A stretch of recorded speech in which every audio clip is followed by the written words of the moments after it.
Hello everyone, welcome back to G Tech Poly. दोस्तों, मैं आ चुका हूं आप सबके बीच आपका अपना फेवरेट सब्जेक्ट डीएसएमएस का सॉल्व्ड पेपर 2018 लेकर के। दोस्तों, हमने अपना डीएसएमएस का ओवरऑल सिलेबस कंप्लीट कर लिया है। चैनल पर प्लेलिस्ट बनी हुई है जिसमें कि 25 वीडियो डीएसएमएस की हैं और ओवरऑल सब्जेक्ट हमने कंप्लीट कर लिया है। अब ये है दोस्तों रिवीजन क्लास। इसमें हम करने वाले हैं सॉल्व्ड पेपर। एक सॉल्व्ड पेपर मैं आपको ऑलरेडी करा चुका हूं 2019 वाला, उसमें आप सभी का बहुत अच्छा रिस्पांस रहा, तो आपके लिए तहे दिल से शुक्रिया। एंड दोस्तों, चैनल पर सरन नाम से एक प्लेलिस्ट है, उस प्लेलिस्ट में आपके 2019 का सॉल्व्ड पेपर है। जिन्होंने अभी तक नहीं देखा आप जा करके देख लीजिए उसको। और इसके बाद हम करने वाले हैं आज की इस वीडियो में 2018 का पेपर, एंड इसके बाद एक सॉल्व्ड पेपर और दूंगा मैं आपको 2017 का। तो इस तरह से हम 3 सॉल्व्ड पेपर हमारे पास हो जाएंगे, 2019, 2018 एंड 2017। तो इन तीनों सॉल्व्ड पेपर से आपको इतना आइडिया हो जाएगा कि आपका एग्जाम डीएसएमएस का किस तरह से आता है, कैसे कैसे क्वेश्चंस पूछे जाते हैं। और मैं आपको बता दूं, जिन्होंने डीएसएमएस में कुछ नहीं पढ़ा है उनके लिए भी ये क्लास काफ़ी हेल्पफुल होने वाली है, क्योंकि आपको पता है बीटी यूपी में क्वेश्चंस रिपीट करके पूछे जाते हैं। मैक्स टू मैक्स क्वेश्चन आपके रिपीट होके ही आते हैं, लगभग 50 से 60% क्वेश्चन आपको एज इट इज़ मिल जाएंगे पुराने पिछले साल वाले। ठीक है। और बता दूं दोस्तों आपको, जिन्होंने भी कोर्स कंप्लीट कर लिया है उनके लिए रिवीजन का काम करेगा। रिवीजन करने का सबसे बेस्ट तरीका होता है प्रीवियस ईयर के एग्जाम पेपर को लगाना। तो आज की इस वीडियो में बात करने वाले हैं 2018 के पेपर की। अगर मैं बात करूं दोस्तों इस पेपर की, तो 2018 में डीएसएमएस का बहुत ही आसान पेपर आया था। आपको काफ़ी ईजी लगेगा पेपर ये, और अगर आपने सारी क्लास को अच्छे से अटेंड किया तो आप खुद से भी इस पेपर को सॉल्व कर सकते हैं। ठीक है, तो आपको बहुत ध्यान से समझना है। टोटल दोस्तों आपके एग्जाम में 7 क्वेश्चन आएंगे, जिनमें से केवल 5 अटेम्प्ट करने होंगे आपको। एक क्वेश्चन 10 नंबर का रहता है, कुछ क्वेश्चन आपके पार्ट वाइज होंगे और कुछ क्वेश्चन केवल एक ही क्वेश्चन होगा पूरा 10 नंबर का। अगर बात करें दोस्तों हम फर्स्ट क्वेश्चन की, तो फर्स्ट क्वेश्चन में आपके 3 पार्ट हैं। फर्स्ट क्वेश्चन में 3 पार्ट हैं, जिसमें से कि फर्स्ट का ए पार्ट है, आ पार्ट है। इसमें आपसे पूछा गया है निम्नलिखित संरचनात्मक इस्पातीय खंडों को समझाइए। मतलब फर्स्ट के ए पार्ट में आपको 2 सेक्शन दे रखे हैं। ये दोस्तों आपका डीएसएमएस का सबसे पहले चैप्टर का क्वेश्चन है। तो सबसे पहले चैप्टर में मैंने आपको काफ़ी डिटेल में पढ़ाया था, पूरे 1 घंटे का लेक्चर है, लेकिन आपको उसमें 1 घंटे का पूरा लेक्चर नहीं देखना। यहाँ पर तो मैं आपको इन दोनों क्वेश्चन के आंसर समझा ही रहा हूँ। इसके अलावा पहले चैप्टर से इसी टाइप के 2 क्वेश्चन आएंगे आपके, और जरूर आएंगे दोस्तों। 2 नंबर में एक रहता है, 2 से 2.5 नंबर में 2 सेक्शन देता है, और 2 सेक्शन के बारे में पूछेगा आपसे 5 नंबर में। समझ पा रहे हैं आप? तो वहां मैंने आपको सेक्शन के बारे में अच्छे से बताया था। जितने टाइप के सेक्शन होते हैं स्टील स्ट्रक्चर में, मैंने सभी सेक्शन की फुल फॉर्म बताई थी, उनका मतलब समझाया था। तो आप उस वीडियो में केवल 10 मिनट का पोर्शन जाकर के जरूर देख लीजिए, जिससे कि आपका ये रिवीजन हो जाए किस सेक्शन की फुल फॉर्म क्या होती है। मैंने आपको स्टील बीम के बारे में, एंगल के बारे में, चैनल के बारे में, टी सेक्शन के बारे में, राउंड बार के बारे में, जितने टाइप के आपके सेक्शन होते हैं सभी की फुल फॉर्म काफी अच्छे वे में समझाई थी। आप वहां से जाकर देख सकते हैं। यहाँ हम बात करने वाले इन दोनों क्वेश्चन की। देखिए यहाँ पर किसके बारे में पूछा है, आपको टिप्पणी लिखनी है एक तरह से। तो यहाँ पर पूछा गया आपसे ISNT 100 @ 147 न्यूटन पर मीटर। अब आपको एग्जाम में लिख के कैसे आना है, इसका आंसर बहुत ध्यान से समझेंगे। सबसे पहला काम करना है दोस्तों आपको इसमें ISNT का फुल फॉर्म लिखना है। ISNT, तो IS तो आपको पता अच्छे से इंडियन स्टैंडर्ड को कहते हैं। NT का मतलब होता है दोस्तों normal T beam. Normal T, NT मतलब नॉर्मल टी, टी के साथ बीम लगा देना है आपको। तो क्या हो जाएगा ये Indian standard normal T beam. और टी बीम क्या है, एक स्टील सेक्शन है, पीछे आप स्टील सेक्शन भी इसके साथ लिख देंगे। तो ओवरऑल दोस्तों जो इसकी फुल फॉर्म बन जाएगी वो क्या बन जाएगी दोस्तों, फुल फॉर्म बन जाएगी इसकी ISNT की फुल फॉर्म हो जाएगी Indian standard normal T beam steel section. क्या हो जाएगी दोस्तों, Indian standard normal T beam T section. समझ आ रहा है इतना? इतना क्लियर हो गया ना? अब आगे देखिए इसके बाद, अब इसमें और क्या लिखा था, और लिखा था 100। और इस 100 का मतलब होता है दोस्तों इसकी टोटल गहराई होती है। क्या होती है इसकी गहराई? किसी भी सेक्शन के साथ पीछे 100 लिखा हो, केवल राउंड बार को छोड़ के बाकी सब में गहराई होती है। तो यहाँ पर 100 का मतलब क्या है, 100 का मतलब है टी बीम की कुल गहराई। इतना समझ आ रहा है? इसके बाद आपको @ के बाद जो लिखा है इसके बारे में लिखना है 147 न्यूटन पर मीटर। इसका मतलब होता है दोस्तों कि प्रति इकाई मीटर लंबाई पर जो लोड आ रहा है, जो लोड है वो कितना है, 147 न्यूटन है। आप ये भी कह सकते हैं कि इस स्टील सेक्शन का जो सेल्फ वेट है, इसका खुद का जो भार है दोस्तों, वो 147 न्यूटन पर मीटर है। यूडीएल की फॉर्म में होता है किसी भी सेक्शन का सेल्फ लोड। इतना समझ आया? तो आप इस पहले सेक्शन के बारे में इजीली बता सकते हैं कि ISNT 100 @ 147 न्यूटन पर मीटर का मतलब होता है Indian standard normal T beam steel section, जिसमें 100 इसकी टोटल गहराई होती है एंड 147 इसका स्वयं का भार होता है, जो कि प्रति मीटर लंबाई पर 147 न्यूटन कार्य करता है। इतना समझ आया। इसके बाद दूसरा सेक्शन है आपका ISRO 10। अब IS तो हो गया इंडियन स्टैंडर्ड, RO को बोलते हैं दोस्तों हम राउंड, RO को बोलते हैं राउंड। राउंड क्या होती है? राउंड छड़ होती है, तो बार लगा देंगे इसके पीछे, तो इसका फुल फॉर्म क्या हो जाएगा दोस्तों? इसकी फुल फॉर्म हो जाएगी, सेकंड पार्ट में आप देख सकते हैं, इंडियन स्टैंडर्ड राउंड बार्स। समझ आ रहा है? और यहाँ जो 10 लिखा हुआ दोस्तों, अब ये राउंड बार है, मतलब गोल गोल बार है, राउंड बार है, तो राउंड बार का हमेशा क्या होता है? डाया होता है, व्यास होता है उसका, क्या होता है? व्यास। तो यहाँ पर जो 10 है दोस्तों, ये इसका व्यास है, डायामीटर है। समझ आ रहा है? तो आपको बस 2-2 लाइन में आंसर देना। एक बात ध्यान रखना दोस्तों, थ्योरी का कोई भी क्वेश्चन आएगा DSMS में, तो आपको एक्स्ट्रा कुछ नहीं लिखना, बस आपको एज इट इज डेफिनेशन लिखनी है, चाहे वो 1 लाइन की हो या 2 लाइन की, नंबर आपका आधा भी नहीं कटेगा। समझ पा रहे हैं आप? तो यहाँ ISRO हो गया Indian standard round bars, and 10 हो गया इसका व्यास। क्या हो गया इसका? व्यास। पहला क्वेश्चन आपको समझ आया? केवल इतना पूछा था फर्स्ट के ए पार्ट में, 5 नंबर में, आई थिंक 5 नंबर का होगा ये, ठीक है। इसके बाद बात करते हैं, अगर 5 में भी ना हुआ तो 4 में होगा। आप काफी आसान था, ठीक है, समझ में आ गया होगा। अब बात करते हैं क्वेश्चन नंबर फर्स्ट के बी पार्ट की। फर्स्ट के बी पार्ट में क्या बोला है दोस्तों? फर्स्ट के बी पार्ट में बोला है, एक 20 mm व्यास वाली रिवेट की सामर्थ्य ज्ञात कीजिए। मतलब कोई एक रिवेट है, ये आपका रिवेट जॉइंट चैप्टर से क्वेश्चन है, इसमें रिवेट का व्यास दिया 20 mm। तो दोस्तों जो भी व्यास क्वेश्चन में दिया जाता है उसको हम बोलते हैं नॉर्मल डाया फाई। क्या बोलते हैं दोस्तों? इसको फाई बोलते हैं। ये फाई दे रखा है आपको 20 mm। समझ आ रहा है यहाँ तक आपको? अब 20 mm फाई दे दिया तो आप स्मॉल डी निकाल सकते हैं। मैंने आपको चैप्टर में पढ़ाया था कि यहाँ पर जो भी व्यास दिया होता है, अगर ये 25 mm तक होता है तो हम 1.5 mm जोड़ते हैं। यहाँ से स्मॉल डी कितना हो जाएगा आपको? 21.5 हो जाएगा। इतना समझ आ रहा है? इतना समझ आया दोस्तों आपको? तो यहाँ पर क्या हो गया आपका? 21.5 mm आ गया स्मॉल डी की वैल्यू क्वेश्चन को देख करके। अब इसके 2 पार्ट दे रखे, एक तो आपको सिंगल शीयरिंग के लिए निकालनी है स्ट्रेंथ, एंड एक आपको डबल शीयरिंग के लिए निकालनी है, एकल अपरूपण और दोहरा अपरूपण। और आगे क्या बोला है इन्होंने कि शक्ति चालित रिवेटों का प्रयोग करें, जिसमें कि FS दे रखा है 100 न्यूटन पर mm²। तो आपको गिवन डेटा 3 लिख देना, क्या क्या? एक तो फाई लिखना है, दूसरा डी लिखना है, एंड तीसरा FS लिखना है। इतना कर लेंगे। अब इसके बाद आपको सॉल्व करना है। अब आप एक बात ध्यान से सुनना, इसने पूछी है सामर्थ्य। अब यहाँ पर आप कौन सी सामर्थ्य निकालेंगे? सामर्थ्य में हम 3 तरह की सामर्थ्य निकालते हैं रिवेट जॉइंट में, shearing strength, bearing strength and tearing strength, जिसे आप टेंसाइल स्ट्रेंथ भी कहते हैं। लेकिन यहाँ पर आपको केवल एंड केवल क्या दे रखा है? शियर स्ट्रेस की वैल्यू दे रखी है, इसीलिए केवल शियर स्ट्रेंथ ही निकालनी है। छोटा क्वेश्चन है काफी, 5 नंबर का है, ठीक है। केवल शियर स्ट्रेंथ निकालनी है। तो रिवेट जॉइंट की शियर स्ट्रेंथ का फॉर्मूला मैंने आपको काफी अच्छे से बताया था। रिवेट जॉइंट की शियर स्ट्रेंथ का फॉर्मूला क्या होता है दोस्तों? तो रिवेट जॉइंट की कर्तन सामर्थ्य का फॉर्मूला होता है N गुणा π/4 d² इंटू FS। N यहाँ पर नंबर ऑफ रिवेट होता है, π/4 d² इसका एरिया हो गया, FS यहाँ पर इसका प्रतिबल है। तो आपको पता है सामर्थ्य एक तरह का फोर्स होता है, force equal to area into stress होता है, इतना आप सब जानते हैं। तो एरिया की जगह क्या रख देंगे? π/4 d² और सिग्मा की जगह FS आ जाएगा। समझ आया? रिवेट कितने हैं यहाँ? रिवेट की संख्या दे नहीं रखी, तो आप 1 रख देंगे रिवेट की जगह। समझ आ रहा है? आपने रिवेट की जगह कितना रख दिया? 1 रख दिया। इतना समझ आया? π/4 को π/4 रखा। डी की जगह कितना बताया मैंने अभी आपको? 20 दिया था, 21.5 आ जाएगा आपका डी रख दिया। FS आपको 100 दे रखा है, FS रख दिया। पूरे को कैलकुलेट किया हमने यहाँ से, आपकी वैल्यू आ गई निकल के किसकी? कर्तन सामर्थ्य की सिंगल शियरिंग के लिए। इसको किलो न्यूटन में चेंज करके यहाँ लिख दिया, ये आ गई सिंगल शियरिंग के लिए। अब डबल शियरिंग में कुछ नहीं करना दोस्तों, बस इस फॉर्मूले में आगे 2 से मल्टीप्लाई कर देना, सिंपल। केवल क्या करना है? 2 से मल्टीप्लाई करना है। तो ये 36.29 किलो न्यूटन आ रहा है ना, इसका डबल हो जाएगा। डबल का मतलब 72.58 आंसर आ जाएगा आपका। तो यहाँ पर बस डबल करना था, आप देख सकते हैं आंसर भी आपके सामने आ चुका है। समझ आ गया? तो ये बहुत आसान क्वेश्चन था, काफी सिंपल क्वेश्चन था। फर्स्ट का बी पार्ट समझ आया दोस्तों। अब बात करते हैं फर्स्ट के सी पार्ट की। सी पार्ट को देखिए किस चैप्टर से, मैं आपको साथ साथ समझाता चलूंगा, अपने लिए रिवीजन समझे आप। नॉन स्टॉप बोल रहा हूं मैं, इसलिए स्पेस नहीं ले रहा बीच में बिल्कुल भी, ताकि आपको रिवाइज होता रहे। इस 2.5 घंटे के पेपर को मैं 1 घंटे से पहले कवर करने की पूरी कोशिश करूंगा। बस आप फोकस बनाए रखना, वीडियो को स्किप मत करना, ध्यान से समझते रहना।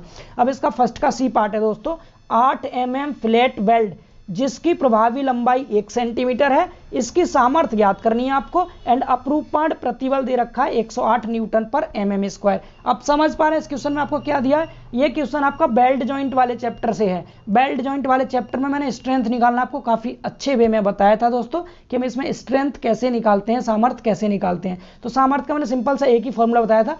जब भी आप कुछ भी भूल जाए, सामर्थ्य में याद रखना एरिया इंटू स्ट्रेस, सिंपल। क्या? Area into stress. लेकिन स्ट्रेंथ में एरिया कैसे निकालते हैं दोस्तों? तो एरिया में हम निकालते हैं क्या? L इंटू टी लेते हैं, आपको अच्छे से पता होगा क्या लेते हैं, L इंटू टी लेते हैं, और इंटू स्ट्रेस की वैल्यू क्या लेंगे, तो स्ट्रेस जो भी आपको Fs दे रखा होगा Fs ले लेंगे। समझ पा रहे हैं। L की वैल्यू लंबाई को कहते हैं, तो लंबाई इस क्वेश्चन में आपको ऑलरेडी पहले से दी गई है, ठीक है। लंबाई इस क्वेश्चन में आपको दे रखी है, लंबाई कितनी दी गई है दोस्तों इसमें, तो लंबाई दे रखी है 1 सेंटीमीटर। समझ आ रहा है। इसके बाद टी चाहिए, तो टी आपको पता बेल्ट, फ्लैट बेल्ट के केस में टी होता है K into S, K into S होता है दोस्तों। K की वैल्यू 0.70 लेते हैं, S की वैल्यू क्वेश्चन में आपको दे रखी है 8 mm। समझ पा रहे हैं। Fs चाहिए, Fs की वैल्यू क्वेश्चन में आपको दे रखी है 108। आई थिंक समझ आ गया आपको। बस इसी को फॉलो करते हुए आपको क्वेश्चन को सॉल्व करना है। तो देख लीजिए, सबसे पहले क्वेश्चन में हम लिखेंगे गिवन डेटा, क्या क्या दिया है, बेल्ट का साइज S बराबर 8 mm, Fs दे रखा है, अपरूपण शियर फोर्स कितना, शियर स्ट्रेस 108 न्यूटन पर mm स्क्वायर, प्रभावी लंबाई L दे रखा है 1 सेंटीमीटर, इसको mm में चेंज किया 10 mm आ गया। समझ आया। अब सामर्थ्य निकालनी है, मैंने फॉर्मूला भी लिखा था आपके सामने, क्या होता है सामर्थ्य का फॉर्मूला, P बराबर, थोड़ा सा आपसे लिख देता हूँ अच्छे से, P बराबर T into L into Fs। Yes, तो यहाँ से क्या करेंगे आप, T की जगह क्या रख दें, K इंटू एस, K की वैल्यू 0.70 रख दी, और S की वैल्यू 8 थी दोस्तों, 5 लिखा है मिस्टेक से, 8 कर लेना है, आप क्या कर लेना, 8 कर लेना, इंटू L की वैल्यू कितनी है 10 है, देखो नीचे सही दे रखा है 0.7 इंटू 8 इंटू 10, Fs की वैल्यू कितनी है 108 रख देंगे। समझ पा रहे हैं। इसको कैलकुलेट किया, स्ट्रेंथ निकल के आ गई, बिल्कुल छोटा सा क्वेश्चन था, बेसिक सा, 6048 न्यूटन, ये आ गई इसकी सामर्थ्य। समझ आ गया दोस्तों, एक छोटा सा फॉर्मूला यूज करना था, आंसर निकल के आ गया। तो फर्स्ट के तीनों पार्ट हो चुके हैं, ये क्वेश्चन आपका फर्स्ट कंप्लीट हो गया। अब बात करते हैं सेकंड क्वेश्चन की। पहला क्वेश्चन समझ आया दोस्तों आपको, पहला क्वेश्चन आपको क्लियर हो गया बहुत अच्छे से। तो मैंने काफ़ी कोशिश किया इसको 10 मिनट में पूरा क्वेश्चन कवर करने की। आपको एग्जाम में ऐसा टाइम सेटअप करना है कि लगभग 20 से 25 मिनट में आप क्वेश्चन कवर कर लेना अच्छे से। अब देखिए इसका सेकंड क्वेश्चन में आपसे क्या पूछा है, तो सेकंड क्वेश्चन में पूछा गया है आपसे दोस्तों यहाँ पर निम्नलिखित में से किसी एक भाग का उत्तर दें, मतलब 2 पार्ट दे रखे होंगे, कोई सा एक करना होगा। तो इसका मतलब क्या हो गया, पूरे 10 नंबर का क्वेश्चन है ये। जब 2 में से कोई एक करना है, तो एक अकेला क्वेश्चन करना है, तो 10 नंबर का क्वेश्चन है। और कितना आसान क्वेश्चन पूछा, मैंने आपसे कहा था, हर एक लेक्चर में बोला था आपसे मैंने कि कम से कम डिजाइन के स्टेप के 2 क्वेश्चन पूछे जाएंगे। तो यहाँ पर आपसे क्या पूछ लिया, तनन अवयव के लिए अभिकल्पन के चरण लिखे, केवल डिजाइन के स्टेप लिखने हैं टेंशन मेंबर के लिए। अब टेंशन मेंबर के डिजाइन के स्टेप क्या होते हैं, मैंने आपको बहुत अच्छे से पढ़ाया था। आपको टेंशन मेंबर चैप्टर जब पढ़ाया था तो उसके टेंशन मेंबर के पार्ट 2 में कराया था इसको मैंने। वीडियो नंबर 12 है DSMS के, आप वीडियो नंबर 12 देख सकते हैं प्ले लिस्ट में जाकर के, वहाँ मैंने डिजाइन के स्टेप बहुत अच्छे से समझाए थे। मैं यहाँ पर भी आपको एक बार रिवाइज कर देता हूँ। डिजाइन के स्टेप इसमें मेनली दोस्तों 3 रहते हैं, केवल 3 स्टेप रहते हैं। पहले स्टेप में हम खंड का चयन करते हैं, दूसरे स्टेप में हम चयनित खंड की जांच करते हैं, और तीसरे स्टेप में हम जो आपका टेंशन मेंबर जैसे किसी फ्लैट किसी भी रिवेट द्वारा या बेल्ट द्वारा जोड़ा गया तो उस रिवेट जॉइंट का डिजाइन करते हैं। 3 स्टेप हैं। तो सबसे पहले स्टेप में करेंगे हम खंड का चयन। अब खंड का चयन कैसे करते हैं, तो इसके लिए निकालते हैं हम क्या, प्रभावी क्षेत्रफल, अवयव का प्रभावी क्षेत्रफल। यहाँ इन्होंने 10 स्टेप बना रखे हैं, आप इसको स्टेप ना बना के पॉइंट बनाना। ये फर्स्ट पॉइंट है। पहला पॉइंट क्या निकालेंगे आप, अवयव का प्रभावी क्षेत्रफल। क्षेत्रफल कैसे निकालेंगे, आपको पता है स्ट्रेस इक्वल टू होता है फोर्स अपॉन एरिया होता है ना। तो आपको क्या निकालना है, एरिया निकालना है। तो स्ट्रेस यहाँ आ जाएगा इसके पास, तो एरिया क्या आ जाएगा आपका, एरिया आ जाएगा फोर्स अपॉन स्ट्रेस। तो फोर्स की जगह क्या आएगा, तनन बल, जो कि क्वेश्चन में दिया जाएगा आपको। स्ट्रेस अनुकेय प्रतिबल, स्ट्रेस आपको ले लेना, आपको सिग्मा AT की वैल्यू आप यहाँ रखेंगे, आपको यहाँ से क्या मिल जाएगा दोस्तों, एरिया मिल जाएगा। लेकिन ये जो एरिया आपका प्रभावी क्षेत्रफल है, बट दोस्तों आपको जो स्टील टेबल से खंड का चयन करना होता है, स्टील टेबल में एरिया आपको ग्रॉस एरिया दे रखा होता है, इसीलिए आप अब क्या निकालेंगे आगे, तो अब निकालेंगे आप ग्रॉस एरिया। तो ये जो आपका शुद्ध प्रभावी क्षेत्रफल लिख रहा है ना, यहाँ शुद्ध प्रभावी क्षेत्रफल नहीं लिखते हैं हम, यहाँ लिखते हैं इसका कुल क्षेत्रफल, ठीक है, ग्रॉस एरिया लिखते हैं। ग्रॉस एरिया कैसे निकालेंगे, तो जो भी आपका प्रभावी क्षेत्रफल आया था इसमें रिवेट छिद्र की कटौती जोड़ देते हैं। मैंने आपको थ्योरी क्लास में अच्छे से समझाया था। कटौती कितने लेते हैं, तो रिवेट के केस में मैंने बताया था 40 से 50% लेते हैं, और बेल्ट के केस में 20 से 30% लेते हैं। तो आप क्या करेंगे, इसका ग्रॉस एरिया निकालने के लिए प्रभावी क्षेत्रफल प्लस में 40 से 50% एक्स्ट्रा जोड़ देंगे प्रभावी क्षेत्रफल का। समझ आ रहा है। तो 50% अगर जोड़ेंगे हम, तो इसका मतलब कितने से गुणा कर देंगे, 1.5 से मल्टीप्लाई कर देंगे प्रभावी क्षेत्रफल में, तो आपका शुद्ध प्रभावी क्षेत्रफल निकल के आ जाएगा। अब यहाँ लिखा है नीचे, अगर जब बेल्ट से जोड़ा जाएगा तो बेल्ट के केस में 20 से 30% लेते हैं, मतलब आप 30% इसमें जोड़ सकते हैं। 30% का मतलब हो गया 1.3 से मल्टीप्लाई कर देंगे प्रभावी क्षेत्रफल में। समझ आ रहा है इतना। तो रिवेट के केस में 50% जोड़ते हैं, इसलिए 1.5 से मल्टीप्लाई करेंगे, और बेल्ट के केस में 30% जोड़ेंगे तो 30 का मतलब 1.3 से मल्टीप्लाई कर देंगे। अब आपको ये जो आपका निकल के आया है शुद्ध प्रभावी क्षेत्रफल, यानी कि आप इसको ग्रॉस एरिया बोलना, शुद्ध प्रभावी क्षेत्रफल नहीं बोलेंगे इसे, ठीक है।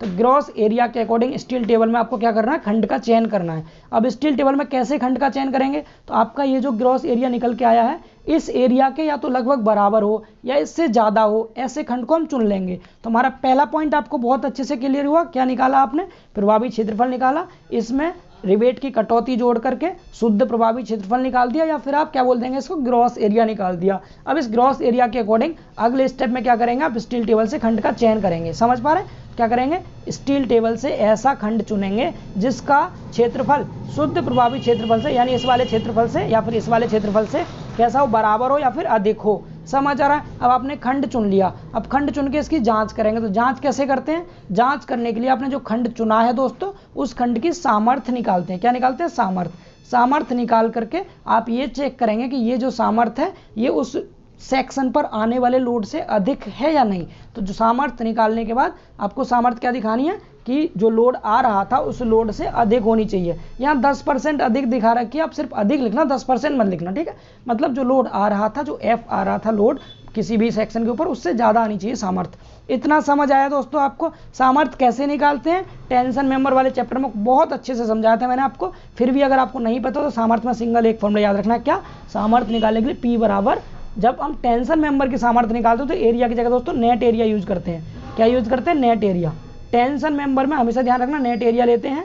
एंड अब क्या निकालेंगे आगे, इसके बाद इसमें स्ट्रेस से मल्टीप्लाई कर देंगे, सिग्मा एटी की वैल्यू से मल्टीप्लाई कर देते हैं, या फिर आप एफ टी की वैल्यू से मल्टीप्लाई कर सकते हैं। समझ आ रहा है, नेट एरिया निकाल करके आपको गुणा कर देना, ये आपका हो जाएगा सामर्थ्य। ये सामर्थ्य ज़्यादा आनी चाहिए किससे, जो लोड आ रहा होगा सेक्शन के ऊपर उससे। यहाँ तक समझ आया। तो आपने खंड चुन लिया, खंड की जांच कर ली। तीसरा पॉइंट क्या बताया था, जो भी आपने जॉइंट लिया है, रिवेट जॉइंट लिया है, उसका डिजाइन करेंगे। अब जोड़ का डिजाइन करेंगे। जोड़ के डिजाइन में कुछ नहीं करना, सिंगल एक पॉइंट अकेला लिख के आना, बस इतना बड़ा मत करना। क्या कि आप नंबर ऑफ रिवेट निकाल देना कि कितने रिवेटों का आपने यूज किया है। तो नंबर ऑफ रिवेट का फॉर्मूला एन बराबर आपको पता है क्या होता है, एफ अपॉन आर होता है, पता है ना आपको।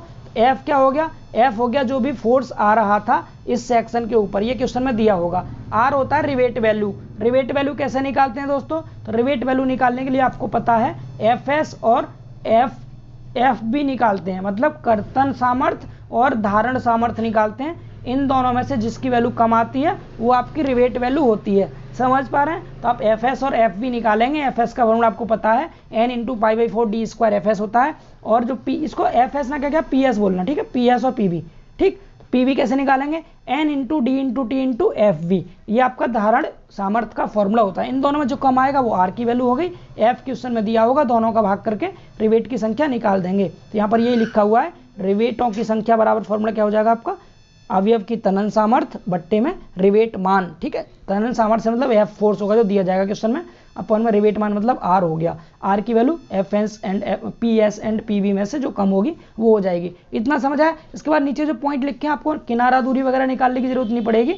अगर आपका फिर भी मन है तो आप किनारा दूरी और पिच निकाल सकते हैं। पिच कितनी लेते हैं, तो पिच मिनिमम पिच तो लेते हैं 2.55, 2.5 लेते हैं, ठीक है, 2.5 यूज कर लेंगे आप, इतना कर लेंगे, ठीक है। इसके अलावा अगर मैक्सिमम पिच लेनी है आपको तो 16 टी या फिर 300 mm जो भी कम आएगा उसे यूज कर लेंगे। समझ आ रहा है। तो बस इतना काफ़ी था इसमें टेंशन मेंबर के डिजाइन में। तो आपको टेंशन मेंबर का डिजाइन क्लियर हुआ। इसका पीडीएफ में आपको दे दूंगा डिस्क्रिप्शन में, आप वहां से पीडीएफ डाउनलोड करके खुद से भी रिवाइज कर सकते हैं इस चीज़ को, ठीक है। अब बात करते हैं दोस्तों इसके सेकंड पार्ट की। तो मतलब दो में से कोई सा एक करना था आपको। तो सेकंड पार्ट में क्या बोला है इसने, सेकंड पार्ट में बोला है संपीड़न अवयवों के लिए अभिकल्पन के चरण लिखें। अब देखिए मैंने 7 क्वेश्चन आपको क्यों बोले थे दोस्तों। यहाँ पर आपको देखिए पहला क्वेश्चन 10 नंबर का पूरा हो ही गया आपका। दूसरे क्वेश्चन में आपको 2 पार्ट दे दिए, कोई एक करना था, मतलब 10-10 नंबर के 2 पार्ट थे, एक करना था तो एक की छूट मिल गई आपको, तो एक क्वेश्चन एक्स्ट्रा हो गया आपका। इस तरह मैंने 7 बोला था आपको, ठीक है, इस तरह से 7 बोला था। अब आपको क्या निकालना है, कंप्रेशन मेंबर का डिजाइन करना है। तो जिस तरह आपने टेंशन मेंबर का डिजाइन किया सेम वैसे ही कंप्रेशन मेंबर का करते हैं। कंप्रेशन मेंबर में एक स्टेप कम रहता है। कंप्रेशन मेंबर क्या रहेगा, केवल एक तो आपको खंड का चयन करना होगा, और दूसरा आप क्या करेंगे इसमें, दूसरा आपको केवल जांच करनी है, जोड़ के लिए अभिकल्पन नहीं करना होता।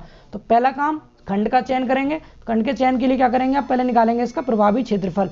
प्रभावी क्षेत्रफल का फॉर्मूला क्या रहेगा, यहाँ पर कुछ नहीं आएगा, ये गलत दिया है यहाँ पर, क्या आएगा आपका संपीड़न बल, जो भी आपका कंप्रेसिव फोर्स आ रहा होगा सेक्शन के ऊपर वो आएगा, और अपॉन में संभाव्य प्रतिबल यानी पॉसिबल स्ट्रेस लेते हैं।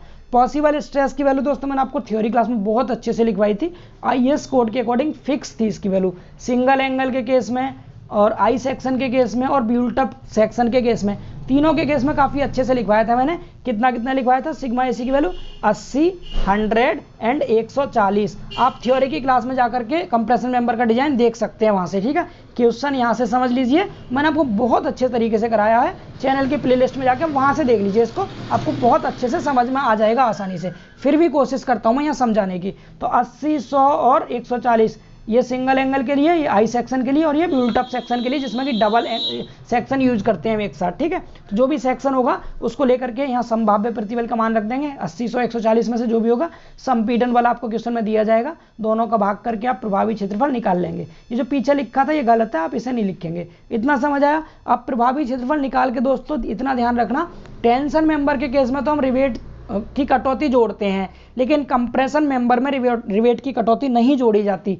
समझ पा रहे हो? तो केवल आपको इसी को निकालना है और इसको निकाल के डायरेक्ट स्टील टेबल में जाना है और स्टील टेबल में जाके खंड का चयन कर लेना है, ठीक है। अब क्या करना है आपको, सेकंड पॉइंट में आपको जो आपने प्रभावी क्षेत्रफल निकाला है इसके आधार पर स्टील टेबल से खंड का चयन करना है, और ऐसे खंड का चयन करना है जिसका एरिया इस वाले एरिया के या तो लगभग बराबर हो या थोड़ा बहुत आसपास हो, इसके अधिक भी हो सकता है। इतना समझ आया। इसके बाद कुछ नहीं करना आपको, सीधे खंड का चयन कर लिया।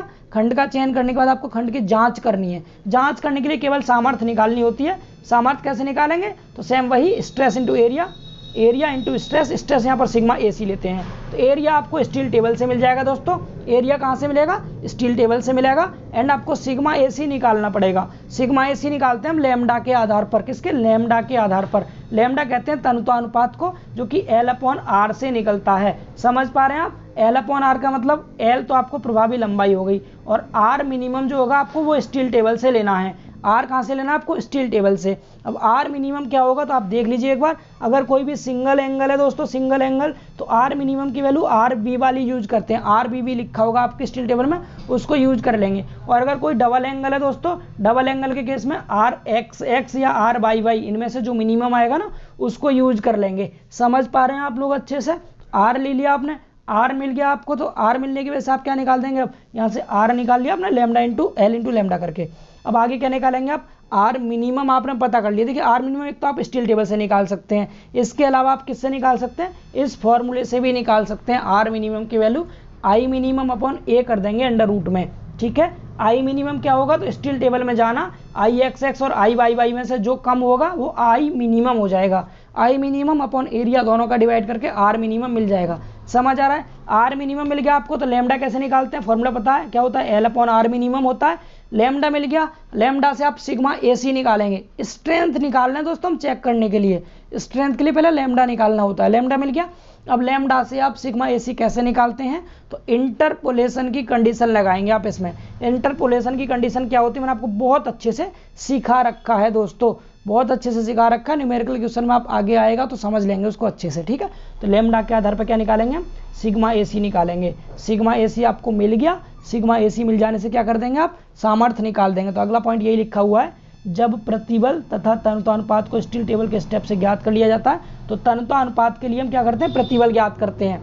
प्रतिबल कैसे ज्ञात करते हैं, ये मैंने आपको बहुत अच्छे से समझाया था कि लेमडा की वैल्यू आपको टेबल में देखनी है। कंप्रेसिव स्ट्रेस वाली टेबल आपको दी जाएगी, उस टेबल में देख करके आप लेमडा के सामने एफ वाई जहाँ दिया होता है उसके टेबल में यहाँ पर देखेंगे और देख करके सिग्मा एसी की वैल्यू निकाल देंगे इंटरपोलेशन की कंडीशन से। सिग्मा एसी मिल गया तो सामर्थ्य क्या हो जाएगी, प्रतिबल यानी सिग्मा एसी गुणा शुद्ध प्रभावी क्षेत्रफल, जो कि आपको स्टील टेबल में दिया जाएगा, ठीक है। अब ये सामर्थ्य क्या आनी चाहिए, वो जो आपको लोड दे रखा था, जो बल आ रहा था उस सेक्शन के ऊपर, उससे ज़्यादा आनी चाहिए, तो आपका सेक्शन ओके है। केवल ये 2 स्टेप थे आपके जिसमें कि आपको डिजाइन करना था कंप्रेशन मेंबर का। तो दोस्तों सीधे सीधे स्टेप पूछ लेता डायरेक्ट, आपको समझ में आ रहा होगा। टेंशन मेंबर और कंप्रेशन मेंबर के स्टेप पूछे गए थे, कर सकते हैं आप इजीली इसको। इसके बाद तीसरा क्वेश्चन है दोस्तों, इसमें तीसरा न्यूमेरिकल क्वेश्चन है और काफ़ी आसान क्वेश्चन है। आप क्वेश्चन को रीड कीजिए, देखिए क्या लिखा है इसमें। तीसरे का ए पार्ट लिखा, मतलब 2 पार्ट करने हैं। 2 पार्ट करने का मतलब क्या, 5-5 नंबर के क्वेश्चन होंगे आपके, 10 नंबर में हो जाएंगे पूरे, ठीक है। तो छोटा क्वेश्चन होगा, 5 नंबर का है। तो क्वेश्चन में क्या लिखा है, ISMB 350 @ 414 न्यूटन पर मीटर को एक कॉलम के रूप में, स्तंभ के रूप में प्रयोग करते हुए भार वहन क्षमता का आकलन करना है, और आपको इसकी प्रभावी लंबाई 4 मीटर दे रखी है। मतलब कॉलम की क्या निकालनी है दोस्तों, आपको सामर्थ्य निकालनी है। भार वहन क्षमता मतलब लोड वियरिंग कैपेसिटी निकालनी है, सामर्थ्य निकालनी है। तो जो मैं ऊपर बात कर रहा था आपसे कंप्रेशन मेंबर की सामर्थ्य निकालने के लिए, जो कि हमारा सेकंड स्टेप था, चेक फॉर सेफ्टी, सुरक्षा की जांच के लिए, तो वो सामर्थ्य पूछिए, केवल आपको एक स्टेप पूछा सिंगल वाला, सामर्थ्य निकालनी है। तो अभी मैंने सामर्थ्य आपको बताई थी, फॉर्मूला क्या होता है सामर्थ्य का, एरिया होगा एंड इनटू में सिग्मा AC होता है। एरिया स्टील टेबल में मिल जाएगा आपको ISMB 350 के लिए, लेकिन आपको सिग्मा AC मेन निकालना है। सिग्मा AC के लिए आपको R मिनिमम चाहिए, लैम्डा चाहिए। तो आपको इन्हीं को फॉलो करते हुए क्वेश्चन को सॉल्व करना है। तो सबसे पहले बात करते हैं हम क्वेश्चन की, जिसमें देखेंगे पहले गिवन डेटा। तो दोस्तों गिवन डेटा क्या क्या दे रखा है आपको, तो ISMB B में है कोई, इसकी प्रभावी लंबाई कितनी थी, 4 मीटर। तो पहले लिखेंगे प्रभावी लंबाई स्मॉल l बराबर 4 मीटर का मतलब 4000 mm हो गया ये, ठीक। आगे दिया है ISMB 350। तो ISMB 350 को आप स्टील टेबल में देखेंगे। स्टील टेबल देखना मैंने सिखा रखा है, जिनके पास स्टील टेबल नहीं है तो ध्यान रखना आप, मैंने वीडियो नंबर 15 कराई थी, उसके डिस्क्रिप्शन में आपको लिंक दे रखा है स्टील टेबल का, वहाँ से आप डाउनलोड कर सकते हैं। कॉलेज में आपको स्टील टेबल दी जाएगी, कुछ प्राइवेट कॉलेजों में नहीं भी मिलती, तो आप अपनी स्टील टेबल साथ में ले जाना दोस्तों, और कॉलेज में कंफर्म कर लेना कि मिलेगी या नहीं। अगर स्टील टेबल नहीं मिलेगी तो आप अपनी वाली यूज कर लेंगे उनसे परमिशन लेकर के, और अगर मिलेगी तो आप अपनी स्टील टेबल को जमा कर देंगे, कॉलेज वाली यूज कर लेंगे। समझ पा रहे हैं। तो आपको स्टील टेबल में क्या निकालना है, मैंने क्या बताया, एल तो आपको दे दिया क्वेश्चन में, ठीक। अब आर मिनिमम देखना है तो आपको, क्योंकि लैम्डा निकालने के लिए क्या चाहिए, L/R मिनिमम चाहिए ना। तो आर मिनिमम के लिए क्या करेंगे आप, RXX और RYY की वैल्यू लिखेंगे। तो RXX लिखा, RYY लिखा, दोनों में जो कम होगा वो मिनिमम हो जाएगा। कम कौन सा है दोस्तों, तो 28.4 कम है, तो ये आर मिनिमम की वैल्यू हो गई स्टील टेबल से। एल क्वेश्चन में दे रखा था, दोनों का डिवाइड करके क्या निकाल दिया हमने, लैम्डा निकाल दिया। क्या निकाल दिया दोस्तों, लैम्डा निकाल दिया। समझ आ रहा है इतना, लैम्डा की वैल्यू 140.85 हो गई। इतना क्लियर हुआ। अब 140.85 लैम्डा है, आपको अब क्या करना है, इंटरपोलेशन की कंडीशन लगा के FE 250 के लिए या फिर FY 250 के लिए टेबल में देख के सिग्मा AC निकाल देना है। तो सिग्मा AC कैसे निकालते हैं, तो यहाँ पर इन्होंने थोड़ा टिपिकल वे में निकाल रखा है, मैं आपको सिंपल समझाया था। क्या करेंगे, ये दे रखा है 140.85, तो ये 10 के अंतर पर होता है आपका टेबल में। तो 140.85 किस किस के बीच में आएगा, 140 के बीच में एंड 150 के बीच में आएगा दोस्तों। 140 और 150 के बीच में आएगा ना। तो 140 के लिए और 150 के लिए आपको टेबल में देखनी है सिग्मा AC की वैल्यू FY 250 के लिए। ये मैंने क्वेश्चन में आपको कराया था बहुत अच्छे से। तो 140 के लिए कितनी होती है, 51 होती है, और 150 के लिए 45 होती है। अब यहाँ से आपको निकालना क्या, अब आपको निकालना है दोस्तों सिग्मा AC की वैल्यू लैम्डा बराबर 140.85 के लिए। तो आप कैसे निकालेंगे, इंटरपोलेशन की कंडीशन लगाना, जो मैं बता रहा हूँ आप वैसे निकालना। इन्होंने जो निकाल रखा है ना, आप ऐसे मत निकालना, आप सिंपल निकालना। इसमें जो ज़्यादा वाली वैल्यू है पहले ऐसे लिखना, मैं निकाल के दिखा रहा हूँ। सिग्मा AC बराबर ज़्यादा वाली वैल्यू कितनी, 51, इसे लिखना, माइनस करना इन दोनों का जितना डिफरेंस आएगा अंतर, 45 और 51 का अंतर कितना, 6 है, 6 लिखेंगे यहाँ, इतना कर लेंगे।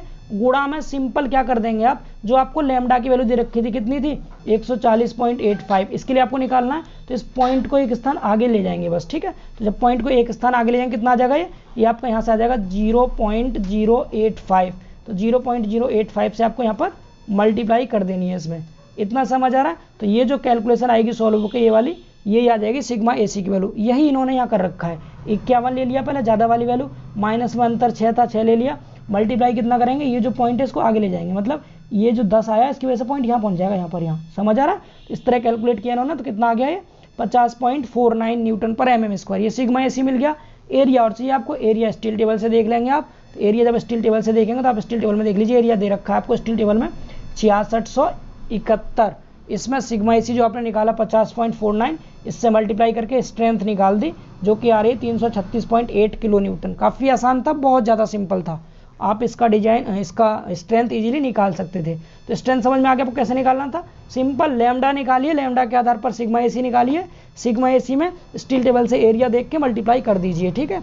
स्ट्रेंथ आ गई। 5 नंबर का छोटा सा क्वेश्चन था। सेकंड क्वेश्चन पूछा है 5 नंबर का आपका। सेकंड क्वेश्चन क्या पूछा है, विभिन्न प्रकारों की छत कैंचियों की अलग अलग विस्तृति के हिसाब से विवेचना कीजिए। तो ये आपका रूफ ट्रस का है, स्टील रूफ ट्रस का क्वेश्चन आ गया।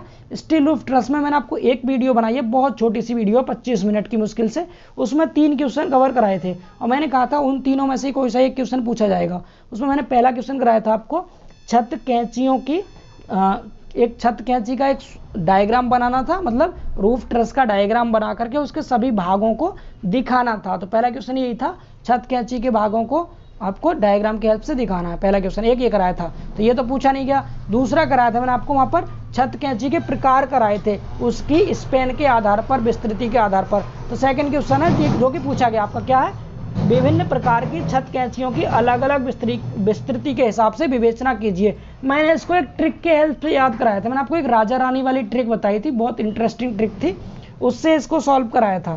तो आप उसकी हेल्प से इसको इजीली कर सकते थे बहुत आसानी से। तो इस क्वेश्चन का आंसर आप DSMS की बिल्कुल लास्ट वीडियो है, 25वीं वीडियो, वीडियो नंबर भी 25 है और आपका 25 मिनट की ही वीडियो है, काफ़ी ट्रिक से कराई थी, अब वहाँ से कर लेना। इसको मैं स्किप करता हूँ और आगे बढ़ता हूँ, ठीक है। बस इसके नाम है और डायग्राम है, वहाँ से समझ लेना। आप इसको खुद से पढ़ भी सकते हैं, मैं आपको PDF दे दूंगा। 12 टाइप है टोटल, इसमें टाइम ही वेस्ट करना है, मैंने अलग से करा दिया, आप वहाँ से पढ़ लेना इसको, ठीक है। थ्योरी का क्वेश्चन है ये, कर सकते हैं इसे आप खुद से। छत कैंची के प्रकार 12 प्रकार होते हैं, king post truss, queen post truss, fink truss और Howe 4 panel truss, fan truss, Howe 6 panel truss, compound fink truss और Pratt triangular truss, north light truss and saw tooth truss and Warren truss और monitor truss. ये थे केवल 12 type के। तो इनको आप डायग्राम अच्छे से समझ लेना। स्पेन में सब कुछ याद कराया था ट्रिक से, आप वहाँ से समझ लेंगे इसको, ठीक है। इसको स्किप करते हैं। अगला क्वेश्चन है क्वेश्चन नंबर 4, ये न्यूमेरिकल क्वेश्चन है और इसमें लिखा हुआ है एक पार्श्व दिशा अवरोध धरण यानी कि लेटरल रेस्ट्रेंट बीम है ये, ISMB 400 @ 604.3 न्यूटन पर मीटर, 8 मीटर प्रभावी विस्तृति पर शुद्ध आलंबित है। एक समान विस्तृति सुरक्षित भार जो कि धरण वहन कर सकता है, ज्ञात करो। अनुगेय बंकन प्रतिबल 165 न्यूटन पर mm² तथा धरण का आकृति मापांक 1022.9 × 10³ mm³ मान लें। तो क्वेश्चन किस चैप्टर से है दोस्तों? ये क्वेश्चन है आपका स्टील बीम चैप्टर से। स्टील बीम चैप्टर में आपको कोई भी एक लेटरली रेस्टेंट बीम दी है जिसका नाम है ISMB 400 @ 604.3 न्यूटन पर मीटर, ये बीम का सेक्शन था। और क्या दिया है आपको इसमें? प्रभावी लंबाई 8 मीटर दे रखी है, स्मॉल l की वैल्यू आप डेटा लिख लेंगे, गिवन डेटा।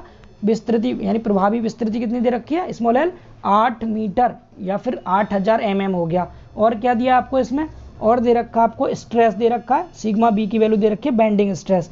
बेंडिंग स्ट्रेस कितना दिया? 165 न्यूटन पर mm²। और आपको आकृति मापांक दे रखा है ZXX की वैल्यू 1022.9 × 10³ mm³, इतना दे दिया। अब पूछा क्या है आपसे इसमें? आपसे इसमें पूछा गया है एक समान वितरित सुरक्षित भार। एक समान वितरित भार को दोस्तों हम UDL बोलते हैं, मतलब आपको इस क्वेश्चन में UDL निकालना है। अब UDL निकालना मैंने आपको बहुत अच्छे से समझाया था, इस पर क्वेश्चन भी कराया था, फिर भी मैं आपको यहाँ पर कराता हूँ, इसको ध्यान से समझना। आपको पता है UDL निकालने के लिए आपको क्या करना पड़ेगा? बेंडिंग मोमेंट का फॉर्मूला पता है आपको क्या होता है? WL²/8, WL² होता है। तो पहले आपको M निकालना पड़ेगा, L आपको क्वेश्चन में दे रखा है। M निकालते ही आपको क्या मिल जाएगा? W निकल आएगा आपका। ये W है टोटल लोड, इस W में से बीम का जो सेल्फ वेट है 604.3, इसको माइनस कर देंगे तो आपको UDL मिल जाएगा। बिल्कुल सिंपल सा क्वेश्चन है। तो पहला काम क्या करना है आपको? बेंडिंग मोमेंट M निकालना है। तो बेंडिंग मोमेंट M निकालने के लिए आपको पता है फॉर्मूला क्या होता है? M का फॉर्मूला होता है F × Z होता है, ठीक है। M का फॉर्मूला, F की वैल्यू 165 क्वेश्चन में दे रखी थी, ZXX की वैल्यू भी क्वेश्चन में दे रखी है दोस्तों, कितनी? 1022.9 × 10³ इसको पूरे को कैलकुलेट किया। यहाँ से पहले हम कैलकुलेट करेंगे, इसको मल्टीप्लाई करेंगे दोनों को, तो ये न्यूटन mm में आएगा, ये पर नहीं होगा, गलत दे रखा है यहाँ पर, न्यूटन mm में आएगा। ये न्यूटन mm को 10³ यहाँ से हटा देंगे तो ये न्यूटन मीटर में हो जाएगा। इतना समझ आ रहा है? ये M निकल गया। M निकलने के बाद फॉर्मूला लगाना है आपको WL²/8, M का फॉर्मूला। M की जगह M की वैल्यू पुट कर दो, L की जगह L की वैल्यू रख दो, यहाँ से W मिल जाएगा। तो हमने क्या किया? M के प्लेस पे M रख दिया न्यूटन मीटर में, और W भी रख दिया मीटर में, 8 मीटर जो दे रखा था, ठीक है क्वेश्चन में, सॉरी L दे रखा था क्वेश्चन में, 8 मीटर रख दिया। यहाँ से W निकालना है, इस 8 को इधर ले जाइए, मल्टीप्लाई में आ जाएगा ये यहाँ पर, और इस 8 का स्क्वायर यहाँ पर डिवाइड में आएगा। कैलकुलेशन सही कर लेना, इसमें मिस्टेक दे रखी है, 8 का स्क्वायर आएगा यहाँ। ठीक, क्या करेंगे आप इसमें मल्टीप्लाई करेंगे या फिर आप काट सकते हैं, 8 से 8 यहाँ कट गया ना, सिंगल 8 ले लिया इसलिए इन्होंने। ठीक है, क्या किया, मल्टीप्लाई ना करके इससे स्क्वायर को कैंसिल कर दिया, 8 को नीचे डिवाइड में ले आए, इसको डिवाइड किया, यहाँ से W आ गया कितना, ये निकल के आ गया न्यूटन पर मीटर में। इसमें से बीम का सेल्फ लोड माइनस करना है, बीम का सेल्फ लोड माइनस करते ही आपको यूडीएल मिल जाएगा। ठीक है, तो यही आंसर हो गया इसका, यहाँ से यूडीएल आपने कैलकुलेट कर लिया। इजी था, काफ़ी आसान था, समझ में आ गया होगा आई थिंक। अगला क्वेश्चन है, चौथे का बी पार्ट है, और इस क्वेश्चन में दिया गया आपको एक स्वच्छ चित्र बनाकर कली आधार के स्तंभ के अविकल्पन चरण लिखें। मतलब डिजाइन के अब तक 3 क्वेश्चन आ गए, तीनों में केवल स्टेप पूछे गए। ठीक है, और ये किसका क्वेश्चन है आपका, ये कॉलम बेस का क्वेश्चन है, कली आधार कहते हैं कॉलम बेस को। तो ये कॉलम बेस का क्वेश्चन पूछा गया, कॉलम बेस के डिजाइन के स्टेप। कॉलम बेस का भी मैंने आपको एक वीडियो प्रोवाइड किया था, सिंगल वीडियो था, आधे घंटे का वीडियो था, वहाँ से इसका डिजाइन काफ़ी अच्छे से समझ सकते हैं। मैं यहाँ भी आपको रिवाइज करा देता हूँ। कॉलम बेस में 2 चीज़ का डिजाइन करते हैं हम, एक तो करते हैं किसका, कंक्रीट ब्लॉक का, और दूसरा करते हैं बेस प्लेट का। तो आधार प्लेट का डिजाइन करते हैं एंड कंक्रीट ब्लॉक का डिजाइन करते हैं। दोनों में सिंगल एक ही स्टेप होता है, दोनों का साइज कैलकुलेट करना होता है। साइज कैसे कैलकुलेट करेंगे, तो सबसे पहले निकालते हैं इसका एरिया। ठीक है, एरिया का फॉर्मूला क्या होता है आपको पता है, स्ट्रेस इक्वल टू होता है फोर्स अपॉन एरिया। क्लियर, तो यहाँ से आपको एरिया निकालना है, तो क्या करेंगे, एरिया को इस साइड ले जाओ, स्ट्रेस को इधर ले आओ, तो यहाँ से हो जाएगा आपका फोर्स अपॉन स्ट्रेस, यानी कॉलम पर जो भी एक्सियल लोड आ रहा होगा उसको लेंगे, और अपॉन में क्या ले लेंगे, बियरिंग स्ट्रेस। अब आपको आधार प्लेट के लिए निकालना है, तो आधार प्लेट आपको पता है कंक्रीट ब्लॉक के ऊपर रखी हुई होती है, तो इसीलिए कंक्रीट में जो धारण प्रतिबल होगा उसे लेते हैं नीचे। तो यहाँ से क्या आ जाएगा, एरिया निकल के, एरिया आ जाएगा स्तंभ पर आने वाला अक्षीय भार बट्टे में कंक्रीट में अनुगेय धारण प्रतिबल, दोनों का भाग किया, क्षेत्रफल आ गया। अब आपको आधार प्लेट का क्या निकालना है, भुजा निकालनी है। तो आपको पता है, मैंने बताया था आधार प्लेट को वर्गाकार मानते हुए भुजा निकालते हैं। तो अगर कोई भी वर्ग हो तो वर्ग का क्षेत्रफल आपको पता है क्या होता है, एरिया इसका साइड का स्क्वायर होता है, भुजा की घात 2 होता है। अब भुजा निकालेंगे तो आप क्या करेंगे, यहाँ से भुजा निकालने के लिए क्या आ जाएगा, एरिया आ जाएगा अंडर रूट में। तो पहले पॉइंट में आपने एरिया निकाला, दूसरे पॉइंट में वर्गाकार भुजा मान करके इसकी भुजा ज्ञात करेंगे। भुजा कैसे निकालेंगे, जो एरिया आया था दोस्तों उस एरिया का रूट कर देंगे, भुजा मिल जाएगी, दूसरा पॉइंट। इतना समझ आया। तीसरे पॉइंट में आपको क्या निकालना होता है, इसकी मोटाई निकालनी होती है।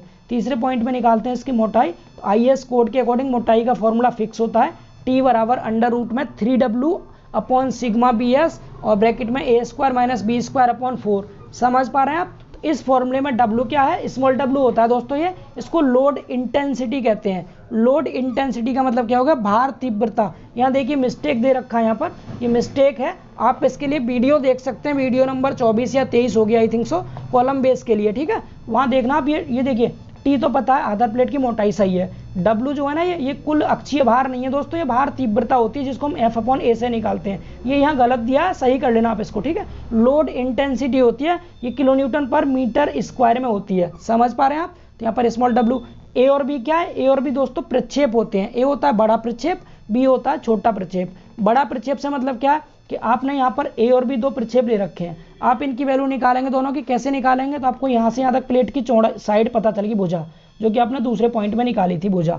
इस भुजा में से आप अगर इसकी डी को माइनस कर देंगे, यहाँ से इस डी को घटा देंगे, तो इधर वाला ए और इधर भी ए होगा, दोनों तरफ ए होगा, तो 2a मिल जाएगा। तो 2a में से आप ए कैसे निकाल देंगे, तो ए बराबर क्या आ जाएगा, जो भी साइड है इस साइड में से दोस्तों माइनस कर देंगे इसकी गहराई को, अपॉन में आधा कर देंगे। एक तो यहाँ से निकलेगा, दूसरा अगर आपको ये बी निकालना तो ये भी साइड है क्योंकि वर्गाकार था ये, तो इस साइड में से क्या करेंगे आप, इस वाले बी को माइनस करेंगे, ये जो बी है इस बी को, तो आपको 2b मिलेगा। फिर उसका आधा कर देंगे तो साइड माइनस b/2 आ जाएगा। इनमें जो कम आएगा वो b होगा, जो ज़्यादा आएगा वो a होगा। a यहाँ बड़ा प्रक्षेप होता है और b क्या होता है, छोटा प्रक्षेप होता है। तो याद रखेंगे दोनों को। अगर दोस्तों ये तो कैसा था, वर्गाकार था। अगर किसी भी केस में आपका जो कॉलम है, कॉलम अगर गोलाकार है, यहाँ तो कैसा कॉलम है, ये आई कॉलम दे रखा है, कैसा आई कॉलम।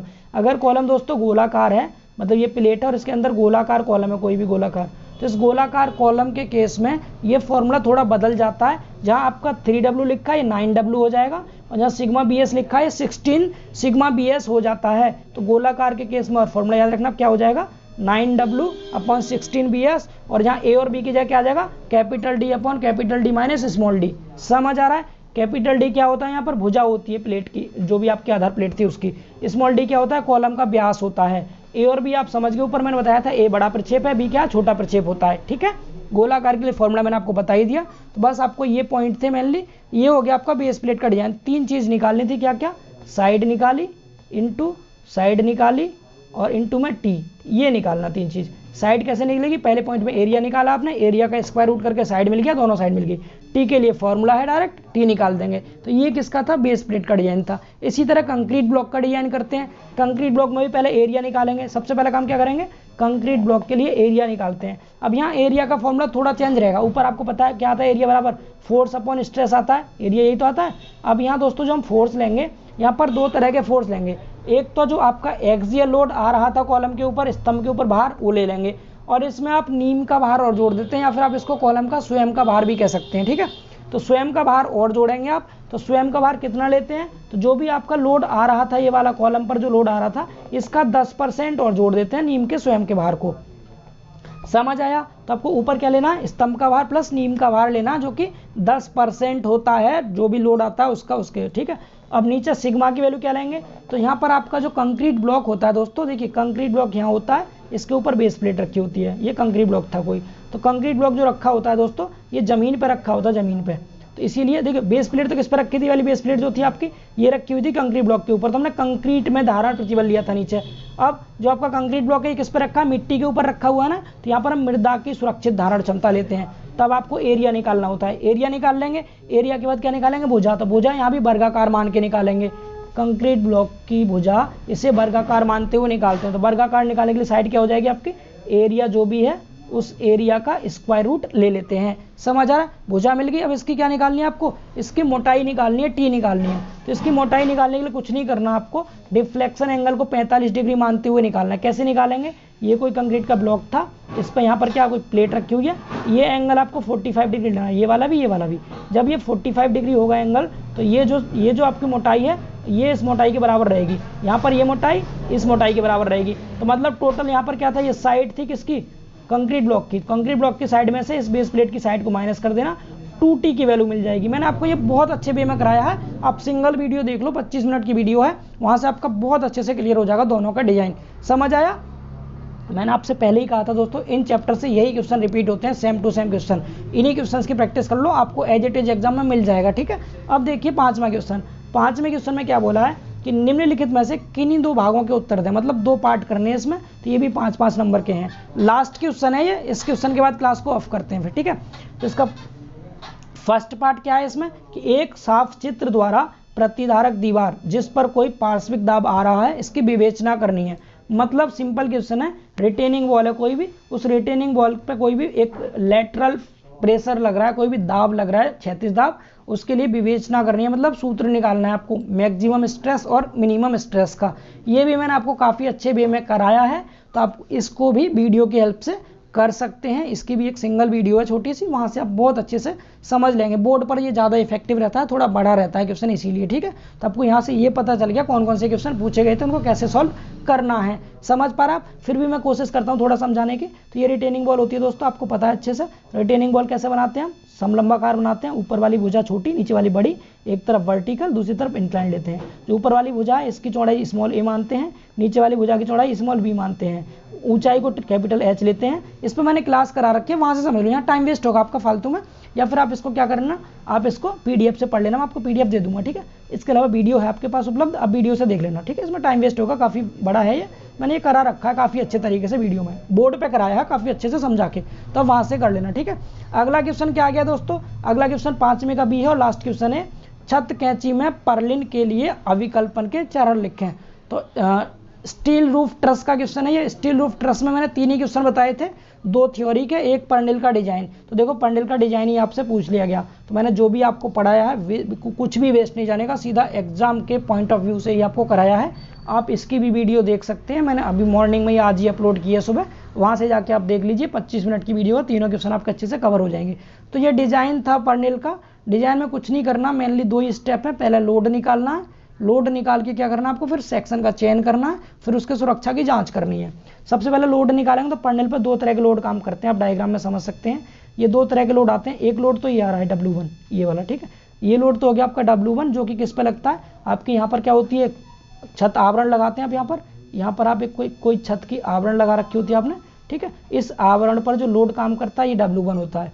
W2 क्या हो गया, वायु का भार हो गया यहाँ पर W2, जो कि परपेंडिकुलर होता है आपके इस किसके, जो आपके यहाँ प्रिंसिपल राफ्टर होती है, मुख्य राफ्टर होती है, इसके बिल्कुल लंबवत काम करता है W1 W2। तो पहले आप लोड के बारे में लिख देंगे थोड़ा सा, लोड क्या क्या थे W1 W2। तो W1 के बारे में लिखा क्या कि छत आवरण पर जो भार आ रहा है, चल भार, वो ऊर्ध्वाधर नीचे की ओर काम करता है, इसे हम क्या मानते हैं, W1 मानते हैं, ठीक है। इसके बाद दूसरा क्या, वायु भार हो गया आपका, हवा का भार आ गया, जो कि छत कैंची की जो ढाल थी ना, ढाल मतलब ये जो ढाल दे रखी थी इसके लंबवत लगता है, W2 हो गया, ठीक है। W2 और W1 से अब आप क्या निकालेंगे, एक्स अक्ष और वाई अक्ष पे लोड निकालेंगे। तो एक्स अक्ष वाई अक्ष पे लोड कैसे निकालेंगे, तो आपको वाई अक्ष पे लोड दिखाई दे रहा है यहाँ पर, एक तो W2 आ रहा है, यानी कि WY की बात करें तो क्या आ रहा है, एक तो W2 आ रहा है, प्लस में इस W1 का एक कंपोनेंट और आएगा इधर को कॉस थीटा में, तो W1 कॉस थीटा ये आ जाएगा, समझ आ रहा है। और एक्स अक्ष पे बात करें हम WX की, तो एक्स अक्ष पे कितना लोड आएगा, तो इसका केवल एक इधर को कंपोनेंट आएगा W1 का, जो कि W1 साइन थीटा होगा। तो W1 साइन थीटा हो जाएगा कितना आपका WX, और W2 plus W1 cos theta WY होगा। यहाँ पर उन्होंने उल्टा लिखा है, आप इसको प्लीज करके चेंज कर लेना, सरल में थोड़ी बहुत मिस्टेक होती है, ठीक है। तो यहाँ क्या आ जाएगा, जो ये लिखा है तो WY की वैल्यू, नीचे वाली WX की वैल्यू रहेगी। लोड निकल गया। अब लोड से आप बेंडिंग मूवमेंट निकालेंगे, लोड से क्या निकाल देंगे यहाँ से, बेंडिंग मूवमेंट। बेंडिंग मूवमेंट कैसे निकालते हैं, तो आपको पता है मूवमेंट होता है फोर्स इंटू डिस्टेंस, होता है ना, फोर्स इंटू डिस्टेंस। डिस्टेंस लेंगे यहाँ पर, जो भी आपका ट्रस था इसका स्पेन ले लेंगे, पार्ट ले लेंगे, ये वाला जो L होता है, ठीक है। तो क्या हो जाएगा, अगर एक्स अक्ष पे निकालना है बेंडिंग मूवमेंट तो WX इंटू L हो जाएगा, वाई एक्स पे निकालना है तो WY इंटू L रहेगा। WX WY की वैल्यू ऊपर निकाल चुके हैं, L की वैल्यू क्वेश्चन में दे रखी होगी। इन दोनों में से जो मैक्सिमम होगा उसे ले लेंगे मैक्सिमम बेंडिंग मूवमेंट। इतना समझ आया। अब मैक्सिमम बेंडिंग मूवमेंट आ गया तो आप Z निकालेंगे। Z क्या होता है, mx/f होता है। m की वैल्यू आप ऊपर निकाल चुके हैं, इनमें जो भी मैक्सिमम होगा mx की वैल्यू हो जाएगी। आप इसको mx ना लिख के m मैक्सिमम लिखना, ठीक है। f की वैल्यू स्ट्रेस होता है, क्वेश्चन में दिया जाएगा, दोनों को डिवाइड करके यहाँ से Z मिल गया आपको आकृति मापांक। इस आकृति मापांक के आधार पर स्टील टेबल से आपको ऐसे आई सेक्शन का चयन करना है। पर्नेल क्या होता है, पर्नेल आई सेक्शन ही तो है, तो आपको स्टील टेबल में जाना है, आई बीम वाले कॉलम में देखना है कि जो ये ZXX आया था ना, इस ZXX से लगभग 50% ज़्यादा Z होगा, उसको देख करके आपको स्टील टेबल का चयन कर लेना है। इतना कर लेंगे। इसको चयन करने के बाद आपको जांच करनी है। जांच केवल दो चीज़ के लिए करनी है, एक तो प्रतिबल के लिए करनी है और दूसरा डिफ्लेक्शन के लिए करनी है। तो प्रतिबल के लिए कैसे करेंगे आप, तो प्रतिबल का फॉर्मूला लगाएंगे। क्या होता है प्रतिबल का फॉर्मूला, आपको पता, माई/आई मैंने बताया था। तो एक्स अक्ष के लिए अलग लगाएंगे, mxx/IXX, और x वाले में तो बाई दूरी रखेंगे, और जो बाई वाला है उसमें x दूरी लेते हैं। तो इस तरह फॉर्मूला बन जाता है आपका mxx/IXX इंटू बाई प्लस में m/y/IYY इंटू x। तो इसको दोनों को कैलकुलेट करके f मैक्स निकाल देंगे। इसकी वैल्यू परमिजुअल स्ट्रेस से कम होनी चाहिए, ठीक है। तो ओके रहेगा सेक्शन आपका। दूसरा आप डिफ्लेक्शन के लिए चेक करेंगे। तो डिफ्लेक्शन का फॉर्मूला आपको पता है, डिफ्लेक्शन एक्स अक्ष पे अलग निकालेंगे, वाई अक्ष पे अलग निकालेंगे। फॉर्मूला 5/384 WL⁴ होता है दोस्तों यहाँ पर, और W स्मॉल वाला लेना जो कि न्यूटन पर मीटर में होगा। WL⁴/EIXX एक्स अक्ष के लिए, और वाई अक्ष के लिए WL⁴ में 5 WL⁴/384 EIYY। वाई एक्स पे WY और IYY करेंगे, एक्स अक्ष पे WX और IX करेंगे। इतना समझ आ रहा है। यहाँ डेल्टा एक्स डेल्टा वाई मिल गया आपको, यहाँ से परिणामी डेल्टा निकाल देंगे √में डेल्टा एक्स का स्क्वायर प्लस डेल्टा वाई का स्क्वायर करके। इस डेल्टा की वैल्यू इस पे n/325 से कम आनी चाहिए, तो आपका सेक्शन ओके रहेगा। समझ आ गया। तो मैंने काफ़ी जल्दी इसको कवर करने की पूरी कोशिश की है दोस्तों, और आई थिंक आपको समझ में आ गया होगा ये। फिर भी लगभग 1 घंटे की वीडियो हो गई आपकी, समथिंग आराम से हो गई होगी, 50 मिनट तो हो ही गए होंगे आराम से, ठीक है। तो आप इन क्वेश्चंस की प्रैक्टिस कर सकते हैं। ये सभी क्वेश्चंस मैंने आपको वीडियो में करा रखे हैं। आपको इतना आइडिया हो गया होगा कि मैंने जो आपको पढ़ाया है DSMS, उससे बाहर आपके एग्जाम में कुछ भी आने वाला नहीं है। आपने 2018 का पूरा पेपर देख लिया, अगर आपने सभी क्लास को प्रॉपर अटेंड किया तो आपको समझ में आ गया होगा कि जो मैंने पढ़ाया है उससे बाहर इसमें कुछ नहीं पूछा गया। बहुत आसान पेपर था, आप इस तरह से इसको इजीली कर सकते हो। तो इसकी अभी आप प्रैक्टिस कीजिए। इसके बाद मैं आपको एक पेपर और प्रोवाइड करूंगा इवनिंग में, जो कि 2017 का होगा। तो आपके पास 3 पेपर हो जाएंगे रिवीजन के लिए, 2019 का, 2018 का एंड 2017 का। इतना काफ़ी हमारे लिए। DSMS का पूरा थ्योरी कवर कर लिया, पूरे लेक्चर कवर कर लिया हमने 25। इसके बाद 3 मैंने आपको पेपर प्रोवाइड कर दिए। इनके अच्छे से रिवीजन करके जाना आप, इससे बाहर कुछ नहीं मिलेगा आपके एग्जाम में। एंड कल आपको आकर के मुझे ज़रूर बताना कि आपका एग्जाम कैसा हुआ। मैं आपके एग्जाम का एनालिसिस कराऊंगा यहाँ पर, जो आपके एग्जाम में क्वेश्चन पूछे जाएंगे वो आपको बताऊंगा कौन कौन से क्वेश्चन कैसे करने थे एंड मतलब और उनका जो न्यूमेरिकल पोर्शन होगा मैं आपको बोर्ड पर करके दिखाऊंगा। आप अपना मैच कर सकते हैं कि आपका पेपर सही हुआ या नहीं हुआ। ठीक है, तो इसके बाद फिर मिलते हैं दोस्तों नेक्स्ट वीडियो में, तब तक आप इसकी प्रैक्टिस कीजिए। तब तक के लिए बाय बाय, टेक केयर।